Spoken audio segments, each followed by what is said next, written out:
আসসালামু আলাইকুম বন্ধুরা, কেমন আছো সবাই? আশা করি আল্লাহর রহমতে সবাই ভালো আছে, আমিও ভালো আছি। এই যে দেখো, এগুলো হলো আমাদের বাগানের শাক। আজকে এগুলো ভর্তা হবে এখন সকালে। দেখো, চলো রান্না করে তোমাদের দেখাই।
গাছের নিচে মানে পা দেওয়ার উপায় নাই, আর এত গন্ধ আসতেছিল, পেয়ারা পচে গেছে, নষ্ট হয়ে গেছে গাছ থেকে পড়ে। এই যে দেখো, এখানে আরও দু একটা পড়ে আছে। দেখো, অনেক অনেক পেয়ারা হয়েছে মাশাআল্লাহ আমাদের গাছে।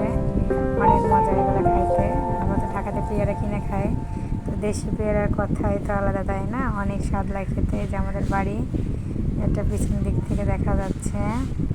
আর এটা আমার মায়ের বাগান। দেখো, কচু গাছ আছে, তোমার লাজনা গাছ আছে। এগুলো সাজনা না, এগুলো লাজনা। এগুলোতে সারা বছর ধরে তো। তারপরে ভাবি দেখি চিল্লাচ্ছে বাইরে থেকে, সাপ সাপ বলে। পরে আসলাম, দেখি কামড় দিতে নাকি লাগছিল। এই যে বোমা সাপের বাচ্চা।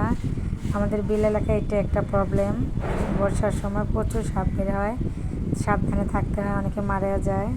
ঠিক আছে বন্ধুরা, ভালো থাকবে।